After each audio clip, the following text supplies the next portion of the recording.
My name is Rachel, and I've always prided myself on being a devoted wife and a caring mother. Life in our cozy suburban home was comfortable, predictable even. But one sunny morning, as I decorated the garden for a party, something entirely unexpected happened. A single moment, a fleeting touch, stirred emotions in me that I hadn't felt in years. Isn't it fascinating how life can throw us off balance in the most mundane of situations? Stay with me, and I'll share how this small, unassuming moment turned my life on its head. I was perched atop a slightly wobbly ladder, carefully stringing lights around our patio. The morning sun bathed the backyard in a cheerful warmth, and the buzz of preparing for my daughter Haley's birthday party filled me with a sense of purpose. My husband, Adam, was tied up with work as usual, so most of the preparations had fallen to me. Balancing on the shaky ladder was nothing new. I'd gotten used to managing these little challenges. Suddenly, a voice interrupted my focus, startling me. "Hi, Mrs. Watson, need a hand?" The voice was familiar but deeper than I remembered. Turning quickly, I almost lost my footing.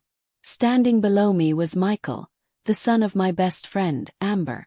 "Oh, Michael. Thank you," I said, trying to steady myself. I could definitely use the help. As I climbed down, he stepped forward to hold the ladder, and our hands briefly brushed. That small touch sent a ripple through me, an inexplicable spark I couldn't ignore. "I just got here and thought you could use some extra hands," Michael said with a casual smile, his eyes twinkling mischievously. "That's very thoughtful of you," I replied, leading him to the garden table where more decorations awaited. We worked together in the warm sunlight, arranging banners and adjusting tablecloths. His confident movements caught my attention, and I found myself stealing glances at him. Each time our hands accidentally touched, my pulse quickened. "So, how's college going?" I asked, hoping to keep things light and casual, though my voice betrayed a hint of nervousness. "Pretty good," he said with a shrug. "The usual grind of studying and socializing. But it's nice to be back. It's quieter here than on campus." "I can imagine," I said with a small laugh. "We've missed having you around. Haley talks about you a lot." "Hopefully only the good stuff," he replied with a teasing grin, and for a moment, the playful tension between us eased. "Of course," I assured him, our eyes locking for what felt like longer than it should have. As the afternoon gave way to evening, shadows stretched across the lawn, and the first guests arrived. The yard buzzed with laughter and chatter, but an undercurrent of something unspoken lingered between Michael and me, connecting us in a way I couldn't quite explain. Later at the drinks table, I saw him again, surrounded by a group of guests hanging on his every word. When he spotted me, he paused mid-sentence, picked up a glass, and handed it to me with a conspiratorial smile. "Saved the last glass of Haley's favorite for you, Mrs. Watson," he said softly. "Thank you, Michael. I needed that," I replied, taking the glass. Our fingers brushed once more, and that same electric spark coursed through me. As the crowd thinned out, we found ourselves in a quieter corner of the garden. The soft glow of the patio lights created a serene atmosphere, perfect for conversation. "Rachel," he began, using my first name for the first time, his tone warm and familiar. "What's life like here? Seems so peaceful. Or is it all just home projects and parties?" I laughed, more at ease now. "Oh, it gets wild sometimes. Picking out paint colors can be a real thrill," I joked. He chuckled, his gaze lingering on me. "Sounds like you could use a little more excitement." Before I could respond, Haley's voice rang out, playfully breaking the moment. "Looks like you've charmed the guest of honor, Michael," she teased. Blushing, I forced a laugh. "Haley, your family's special to me," I said lightly, though my heart raced. Michael met my eyes briefly, his expression unreadable, before responding to Haley with a smile. "Just enjoying good company, that's all." The rest of the evening passed in a blur of quick exchanges and fleeting glances. The unspoken tension between us lingered, challenging the boundaries I had carefully built around my comfortable, predictable life. When the party wound down and guests began to leave, I felt a mix of relief and disappointment. As Michael said his goodbyes, Our hands lingered a moment too long. "Good night, Rachel," he said softly, his voice low enough that only I could hear. "Good night, Michael," I whispered, my heart heavy with emotions I couldn't yet name. After that evening, I tried to go back to my usual routine, but something had shifted. Every time I walked through the garden or caught a glimpse of the lights we'd hung together, memories of Michael crept into my thoughts. It was maddening. How could I let myself feel this way about the son of my best friend? Adam, as always, was buried in work, and our conversations had dwindled to logistics and schedules. What used to feel like a partnership now felt like a monotony I couldn't escape. One particularly restless day, I decided to clear my head by visiting my favorite cafe. It had always been a sanctuary, offering a quiet escape from the daily grind. The scent of fresh coffee and baked pastries greeted me as I stepped inside, bringing a small sense of comfort. After ordering my usual cappuccino, I scanned the room for a seat. That's when I saw him, Michael, sitting at a corner table with his laptop. "Rachel, what a surprise," he said, his face lighting up as he waved me over. I hesitated for a moment, feeling my heart quicken before I approached. "Hi, Michael. I didn't expect to see you here," I said, settling into the chair opposite him. "I like to switch up my study spots. It keeps me focused," he replied, closing his laptop and giving me his undivided attention. "Care to join me for a coffee?" "I already have mine, but thank you," I said, raising my cup with a small smile. A quiet calm settled between us, as though the unspoken tension from the party had momentarily lifted. Michael leaned in slightly, lowering his voice as though sharing a secret. "You know, Rachel, you're not at all what I imagined Adam's wife would be." His words caught me off guard. My heart skipped a beat, and I felt a blush rise to my cheeks. "What do you mean by that?" I asked, trying to keep my tone light. "I don't know," he said thoughtfully. "I guess I pictured someone more reserved. But you're so full of life." "Interesting." I couldn't help but laugh, though his comment stirred something within me. "I'll take that as a compliment. Thank you, Michael." From there, our conversation flowed effortlessly. We talked about books, movies, even personal dreams, topics I hadn't discussed with Adam in years. Michael listened intently, his responses thoughtful and genuine, making me feel seen in a way I hadn't felt in ages. As the afternoon wore on, Michael leaned closer, his voice soft. "I really enjoyed this, Rachel. Maybe we could do it again sometime." Caught off guard by my own honesty, I replied, "I'd like that too." We parted at the cafe door, and as I walked to my car, I realized the gravity of what had just happened. A simple chance encounter had pushed us into uncharted waters, and while logic told me to retreat, the pull of the unknown was undeniable. Over the next few days, my thoughts swung wildly between guilt and longing. Memories of our conversation replayed in my mind, each moment refusing to let go. Passing the cafe brought it all back, filling me with a mix of excitement and unease. "This is ridiculous," I muttered to myself, trying to shake the thoughts away. But deep down I knew this wasn't just fleeting, it was something more. One rainy afternoon, frustrated by a frozen computer, I suddenly remembered Michael's offhand comment about being good with tech. Before I could second-guess myself, I picked up the phone and dialed his number. "Hi, Rachel," he answered almost immediately, his voice warm and welcoming.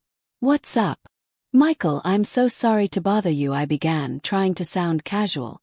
"I'm having some computer trouble, and I remembered you mentioned you're good with this kind of thing. Could you help?" "Of course. I'll be right over," he said without hesitation. When he arrived, the air seemed charged with an unspoken tension. Michael got to work, his focus unwavering as he tinkered with the settings. I stood nearby, watching his confident movements. At one point, our shoulders brushed lightly, sending a familiar jolt through me. "Just a few adjustments," he murmured, his voice low as he leaned closer to the screen. Our faces were suddenly inches apart, and for a moment time seemed to stop. An unspoken understanding passed between us, leaving a heavy tension in the air before we quickly pulled back, realizing the boundary we were approaching. It lasted just a moment before we pulled away, breathless. "We can't do this, Michael," I whispered, my voice trembling. But even as I said it, I wasn't sure who I was trying to convince. "I know," he replied, his eyes filled with regret. We finished fixing the computer in silence, the weight of what had just happened hanging between us. As he left, I leaned against the door, trying to steady the storm of emotions within me. Every glance, every touch had left an indelible mark, and I knew this was far from over. As I sat across from Michael, I felt my cheeks flush under his gaze. "Thank you, Michael. What did you want to talk about?" I asked, trying to keep my tone steady and professional. "About us," he said softly, his eyes locked on mine. "I can't stop thinking about you. I know it's wrong, but I needed to tell you how I feel."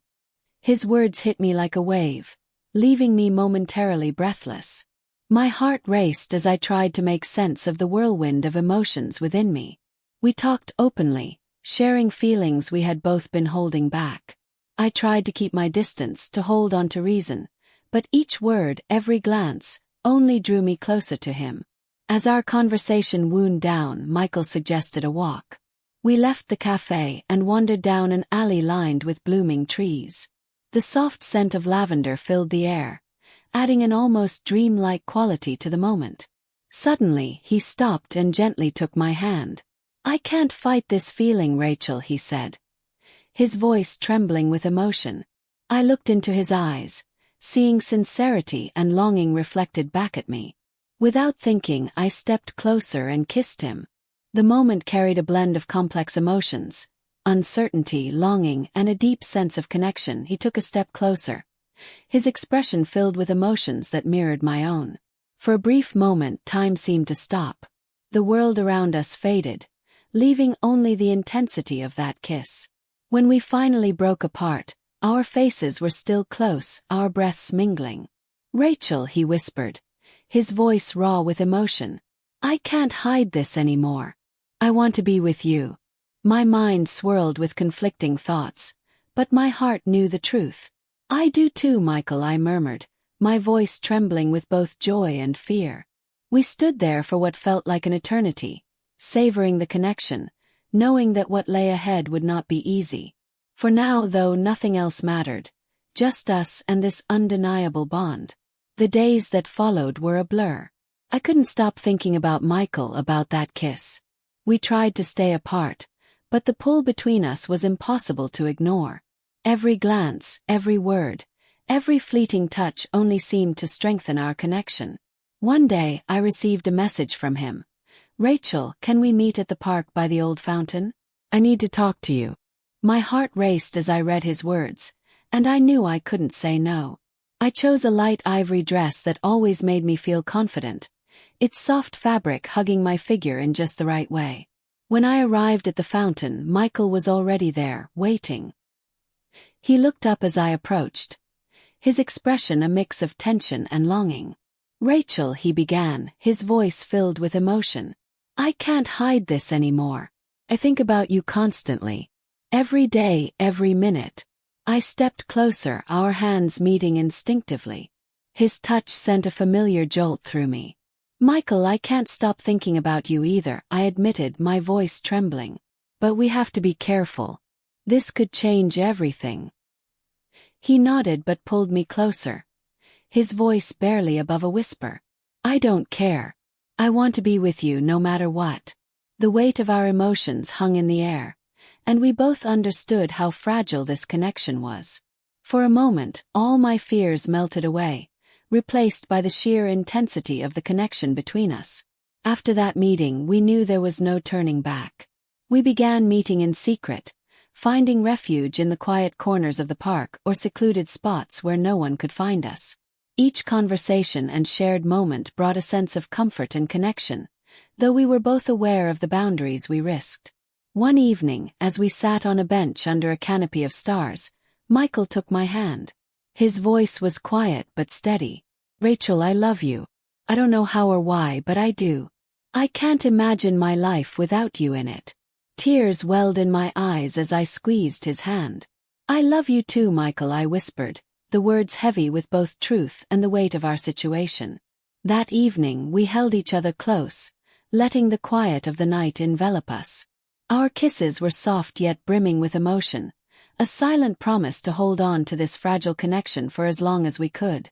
Our secret meetings became a light in the darkness, a source of joy and escape from the monotony of daily life. Each time we saw each other, it felt like rediscovering something I had long thought lost. But the risk was always there, looming in the background. Several weeks passed, and every day without Michael felt like an eternity. We kept in touch through messages and phone calls, but the longing to see him, to be near him, grew stronger with each passing day. One afternoon, when Adam was at work and Haley was out with friends, I found myself staring at my phone, debating what to do next. The pull of my emotions was undeniable. One evening I received a message from Michael. "Rachel, I want to see you. Can I come over?" My heart raced as I read his words. I knew it was risky, yet I couldn't bring myself to say no. My reply was brief, yes. As I prepared for his arrival, my hands trembled with anticipation. The air was thick with tension and longing, and every second felt like an eternity. When I heard the knock at the door, my heart skipped a beat. Opening it, I found Michael standing there. His eyes filled with intensity and longing. "You look stunning," he said softly, his voice low and deliberate. "Thank you, Michael.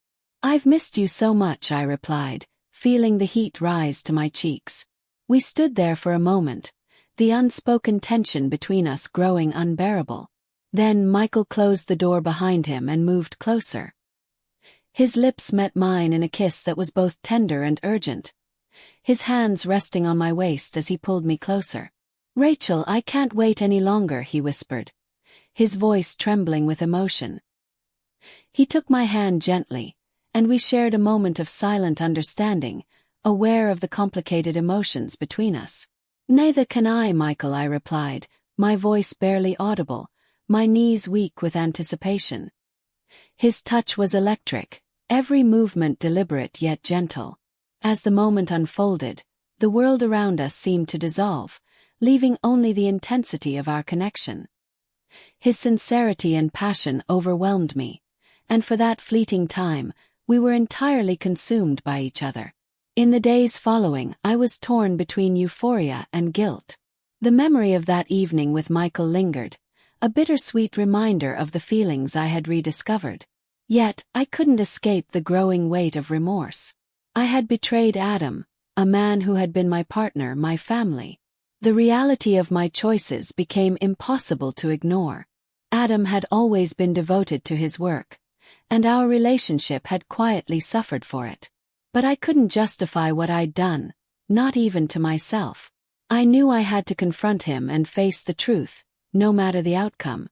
One evening, after Haley had gone to bed and Adam returned home late from work, I decided it was time.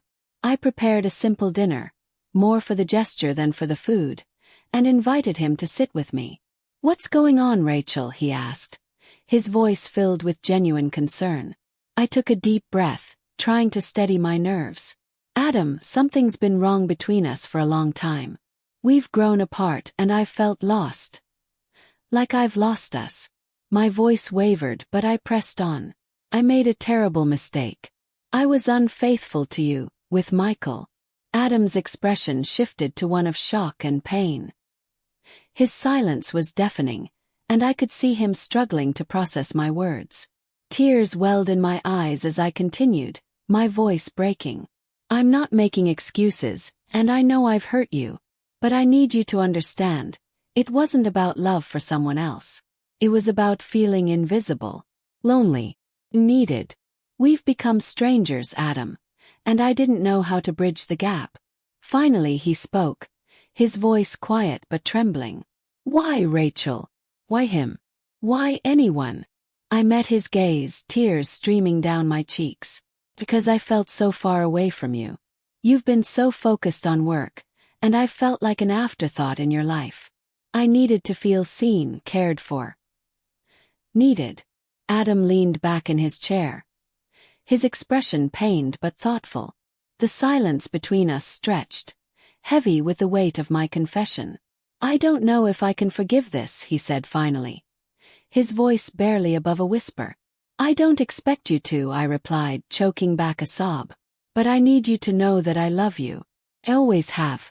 And if there's any chance to rebuild what we've lost, I'm willing to fight for it. Adam didn't respond immediately. Instead, he stared down at his hands, his face etched with a mix of hurt and contemplation. I didn't know what the future would hold for us, but I knew one thing. I couldn't let this chapter define our story. I made a mistake, Adam, and I'm so sorry, I said, my voice trembling as the weight of guilt pressed down on me. Adam let out a heavy sigh, his eyes filled with sadness. I'm to blame too, Rachel, he admitted, his voice laced with regret. I thought working hard and providing for us was the best way to show I cared. But in doing that, I lost sight of what mattered most, you. I neglected you, and I see that now. We sat in silence for a moment, letting our words settle.